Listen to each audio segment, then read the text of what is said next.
ಜೋರಾಗಿ ಹೇಳಿ ಸರ್. ನಮಸ್ತೆ, ನಾನು ಅಚ್ಯುತ್ ಮೂರ್ತಿ ಅಂತ. ಪ್ರಶ್ನೆ ಹೇಳಿ ಸರ್. ಈಗ ಭಗವದ್ಗೀತೆ 1ನೇ ಅಧ್ಯಾಯ ಅಂದ್ರೆ ಸಂಘರ್ಷಗಳನ್ನ ಮೊದಲನೇಯಾಗಿ ತಿಳ್ಕೊಳ್ಳೋದು ಮತ್ತೆ ಅದಕ್ಕೆ ಪರಿಹಾರ ಅಂತ ಹೇಳಿದಿರಿ. ಹೌದು. ಆದ್ರೆ ಸಂಘರ್ಷ ಅಂತ ಗೊತ್ತಿದ್ದು ಕೂಡ ಪರಿಹಾರ ಕಡೆ ಹುಡುಕ್ತಾ ಹೋದ್ರೆ ಸಂಘರ್ಷಗಳು ಬಗೆಹರಿಸಕ್ಕೆ ಸಾಧ್ಯವಾ? ಕೊನೆ ಕೇಳಿಸ್ತಿಲ್ಲ. ಸಂಘರ್ಷಗಳ ಪರಿಹಾರಕ್ಕೆ ನಾವು ಪ್ರಯತ್ನ ಪಡ್ತಾ ಇರೋದ್ರಿಂದ ಸಂಘರ್ಷಗಳನ್ನ ಪರಿಹಾರ ಮಾಡೋದಕ್ಕೆ ಸಾಧ್ಯವಾಗುತ್ತಾ? ಹೌದು. ಈಗ ಇಡೀ ಭಗವದ್ಗೀತೆಯಲ್ಲಿ ಅರ್ಜುನ ಅನುಭವಿಸ್ತಾ ಇದ್ದಂತಹ ಸಂಘರ್ಷವನ್ನ ನಾವು 1ನೇ ಅಧ್ಯಾಯದಲ್ಲಿ ನೋಡ್ತೀವಿ. ಮುಂದಿನ 17 ಅಧ್ಯಾಯ ಮೇಲೆ 18ನೇ ಅಧ್ಯಾಯದ ಕೊನೆಯಲ್ಲಿ ಏನ್ ಹೇಳ್ತೀವಿ, ಅಥವಾ ಅರ್ಜುನ ಏನ್ ಹೇಳ್ತಾನೆ, ನನ್ನ ಮನಸ್ಸಿನಲ್ಲಿದ್ದಂತಹ ಸಂಘರ್ಷ, ಯಾವ ಒಂದು ಡೈಲಮಾ ಇತ್ತು, ಆಂತರಿಕ ದ್ವಂದ್ವ ಇತ್ತು, ಅದನ್ನ ಕಳ್ಕೊಂಡೆ ಅಂತ. ಹಾಗಾಗಿ ಸಂಘರ್ಷದಿಂದ ಹೊರಗೆ ಬರುವಂತಹದ್ದೇ ಜೀವನದ ಪ್ರತಿಯೊಬ್ಬ ವ್ಯಕ್ತಿಯ ಒಂದು ಉದ್ದೇಶ. ನಾವ್ ಯಾರು ಕೂಡ ಸಂಘರ್ಷದಲ್ಲಿ ಇರ್ತೀನಿ ಇರ್ಲಿ ಬಿಡು, ದುಃಖದಲ್ಲಿ ಇರ್ತೀನಿ ಇರ್ಲಿ ಬಿಡು ಅಂತ ಯಾವ ವ್ಯಕ್ತಿಯೂ ಕೂಡ ಹೇಳಲ್ಲ. ಪ್ರತಿಯೊಬ್ಬ ವ್ಯಕ್ತಿಯು ದುಃಖದಲ್ಲಿದ್ರೆ ಸುಖದ ಕಡೆ ಹೋಗಬೇಕು, ತಾಪತ್ರಯಗಳಿದ್ರೆ ಅದನ್ನ ಮೀರಿ ನಿಲ್ಲಬೇಕು ಅನ್ನುವಂಥದ್ದೇ ಸಹಜ ಪ್ರವೃತ್ತಿ. ಆದ್ರೆ ಆ ಪ್ರವೃತ್ತಿ ಇದೆ, ಅದಕ್ಕೆ ಡೈರೆಕ್ಷನ್, ಅದಕ್ಕೆ ಗೈಡೆನ್ಸ್ ಏನು ಅಂದಾಗ ಅದು ಭಗವದ್ಗೀತೆಯನ್ನು ಕೊಡುತ್ತೆ. ಹಾಗಾಗಿ ಈ ಮಾನಸಿಕ ಅಂದ್ರೆ ಸಂಸಾರದ ದೃಷ್ಟಿಯಲ್ಲಿ ಬಂದಾಗ ರಾಗ, ಶೋಕ, ಮೋಹ ಮತ್ತು ಅಸಾಧು ಕರ್ಮ, ಇದರಿಂದ ಹೊರಗೆ ಬರೋದು ಹೇಗೆ ಅನ್ನುವಂಥದ್ದನ್ನ ವಿಚಾರ ಮಾಡೋದಕ್ಕೆ ಭಗವದ್ಗೀತೆ ನಮ್ಮನ್ನ ಕೈ ಹಿಡಿದು ನಡೆಸುತ್ತೆ. ನಮ್ಮ ಒಂದೊಂದು ರೀತಿಯಲ್ಲೂ ಕೂಡ ನಮ್ಮ ಪರ್ಸನಾಲಿಟಿ ಯಾವ ರೀತಿ ಇರಬೇಕು ಅನ್ನೋದನ್ನು ತಿಳಿಸಿ ನಾವು ಖಂಡಿತವಾಗ್ಲೂ ಆ ಸಂಸಾರ ಅನ್ನುವಂತಹ ಪ್ರಾಬ್ಲಮ್ ಇಂದ, ಸಂಘರ್ಷ ಅನ್ನುವಂತಹ ಪ್ರಾಬ್ಲಮ್ ಇಂದ ಮುಕ್ತರಾಗಿ ಜೀವನ್ಮುಕ್ತರಾಗಬಹುದು. ಖಚಿತವಾದಂತಹದ್ದು. ಇದು ಹಲವಾರು ಜನ ಸಂತರ ಜೀವನದಲ್ಲೂ ಬಂದ್ರೆ ಹಲವಾರು ಜನ ಈಗಲೂ ಕೂಡ ಇದ್ದಾರೆ. ನಮಸ್ತೆ ಗುರುಜಿ, ಧನ್ಯವಾದಗಳು. ಪ್ರಮೋದ್ ಜಿ, ಯೂಟ್ಯೂಬ್ ನಲ್ಲಿ ಒಂದು ಪ್ರಶ್ನೆ ಇದೆ. ಕೇಳಿಸ್ತಾ ಇಲ್ಲ, ಸ್ವಲ್ಪ ಜೋರಾಗಿ ಇಲ್ಲೇ ಬಂದು ಹೇಳ್ತೀರಾ? ರಾಗ ಮತ್ತು ಮೋಹ ಇಲ್ಲದಿದ್ದರೆ ಸಂಬಂಧ ಬೆಳೆಸುವುದು ಹೇಗೆ? ರಾಗ ಮತ್ತು ಮೋಹ ಇಲ್ಲದಿದ್ದರೆ ಸಂಬಂಧ ಬೆಳೆಸೋದು ಹೇಗೆ ಅಂತ.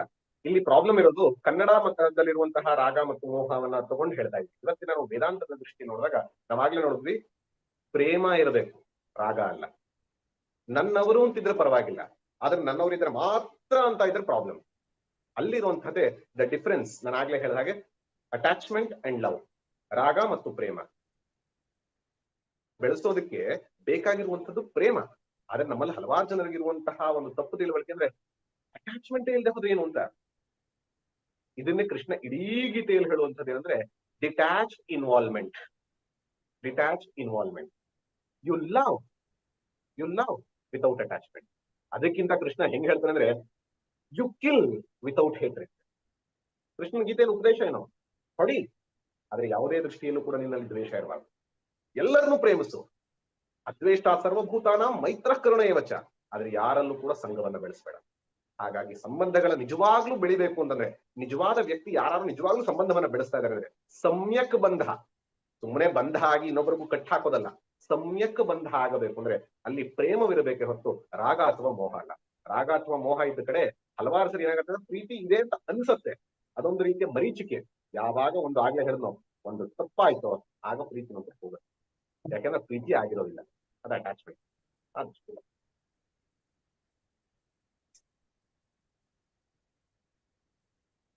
ಯಾವ್ದಾದ್ರು ಪ್ರಶ್ನೆ ಇದೆಯಾ?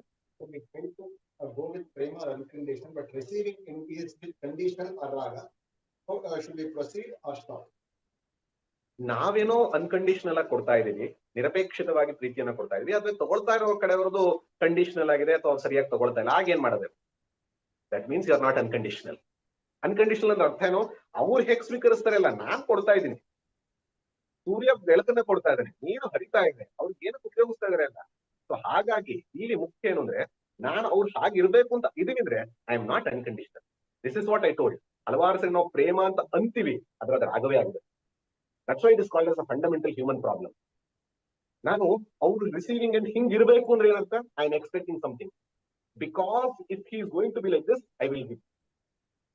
ಅವ್ರು ಕೇಳ್ತಾರೆ, ಬಿಡ್ತಾರೆ, ಅವ್ನು ಅಕ್ಸೆಪ್ಟ್ ಮಾಡ್ತಾರೆ, ಬಿಡ್ತಾರೆ. ಅದು ಬರುತ್ತಲ್ಲ ಪ್ರೇಮ. ಇದು ಸಂತರ ಜೀವನದಲ್ಲಿ ಬರುವಂಥದ್ದು. ಇದು ನಿಜವಾದ ತಾಯಿ ಮಕ್ಕಳ ಮೇಲೆ ಯಾವ ರೀತಿ ಇರಬೇಕು ಅನ್ನುವಂಥದ್ದು. ಎಲ್ಲಾ ತಾಯಂದ್ರು ಇರ್ತಂತಲ್ಲ, ನಿಜವಾದ ತಾಯಿ ಮಕ್ಕಳ ಮೇಲೆ ಇರ್ಬೇಕಾಗಿರುವಂಥದ್ದು. ಹಾಗಾಗಿ ಆ ರಿಸೀವಿಂಗ್ ಎಂದ ಹೇಗಿರ್ಬೇಕು ಅಂತಲ್ಲ, ರಿಸೀವಿಂಗ್ ಏನ್ ಚೆನ್ನಾಗಿ ಆಗಬೇಕು ಅಂತ ಅಪೇಕ್ಷೆ ಇಟ್ಕೊಳ್ಳೋದು ತಪ್ಪಲ್ಲ, ಚೆನ್ನಾಗಿ ಆಗೋದಕ್ಕೆ ಏನೇನ್ ಪ್ರಯತ್ನ ಮಾಡಬೇಕು ಅದು ತಪ್ಪಲ್ಲ, ಮಾಡ್ಲೇಬೇಕು. ಆದ್ರೆ ಅದೇನ್ ಆಗತ್ತೋ ಬಿಡತ್ತೋ ನನ್ನ ಕಡೆಯಿಂದ ಪರಿಪೂರ್ಣವಾಗಿ ಕೊಡ್ತೀನಿ, that is what is, otherwise it is wrong. That's why it is a mirror to our mind. ನಮ್ಮ ಒಂದು ಕನ್ನಡಿ ಅಂತ ಹಿಡಿದ ಕನ್ನಡಿ